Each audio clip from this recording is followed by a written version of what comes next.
नमस्कार, मी पूजा. तुम्हा सर्वांचं मनपूर्वक स्वागत करते आपल्या चॅनल दीपूज रेसिपी अँड मोरमध्ये. भाजी अशी की पाहता क्षणी खाण्याची इच्छा होईल.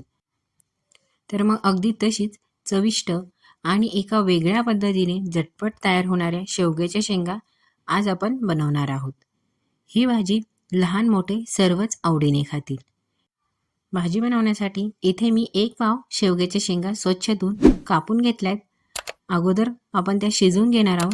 त्यासाठी मी इथे एका कढाईत शेंगा घातल्यात. यात थोडंसं पाणी घालून आपण या शेंगा शिजवून घेणार आहोत. हे बघा, शेंगा पूर्णपणे त्यात भिजतील इतपत आपल्याला त्यात पाणी घालायचे आणि त्यावर थोडंसं चवीला मीठ घालणार आहोत. मीठ आपल्याला इथे थोडंसंच घालायचंय. भाजी करताना पुन्हा आपण मीठ यात घालणार आहोत. हे बघा, 5च मिनिटात आपल्या शेंगा छान शिजल्या आहे. आता गॅस बंद करणार आहोत. लगेच भाजीची तयारी करणार आहोत. भाजीसाठी मी इथे एक पॅन ठेवलाय.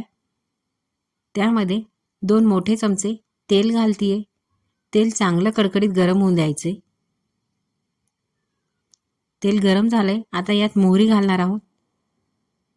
मोहरी छान फुलली आहे. आता यात जिरे घालणार आहोत. आता इथे मी एक मोठ्या आकाराचा कांदा कापून घेतला होता, तो घालतीये. कांद्याचं प्रमाण भाजीच्या हिशोबाने कमी जास्त करू शकता. हा कांदा आपण सोनेरी रंग येईपर्यंत छान परतून घेणार आहोत. गॅसची फ्लेम इथे मी कमीच ठेवली आहे.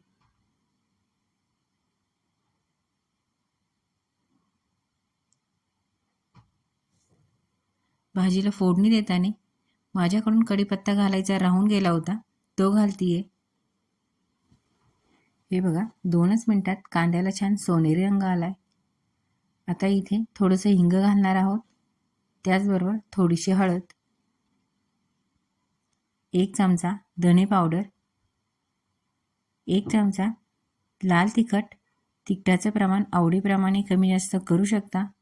1 चमचा गरम मसाला आणि इथे मी पाव वाटी भाजलेलं खोबरं, त्याचबरोबर त्यात काही लसणाच्या पाकळ्या घालून मिक्सरला बारीक केलं होतं, ते घालतीये.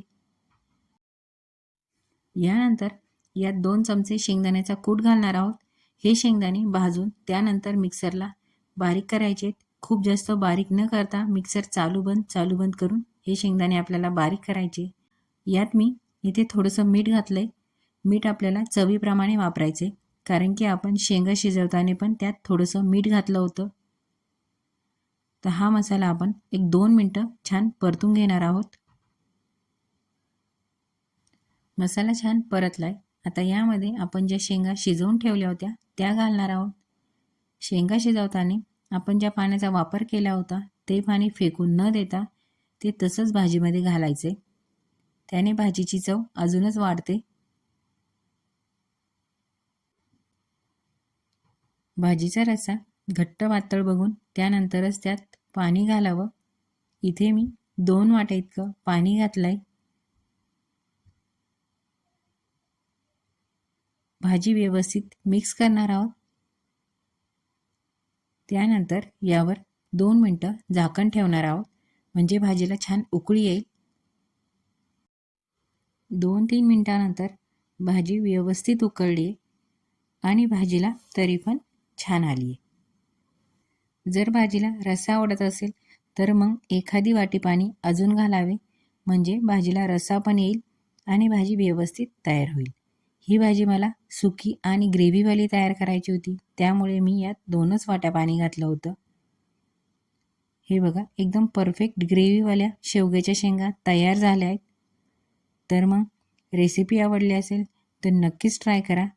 व्हिडिओला लाईक शेअर करा आणि चॅनलला अजून सबस्क्राईब केले नसेल तर प्लीज चॅनलला सबस्क्राईब नक्कीच करा.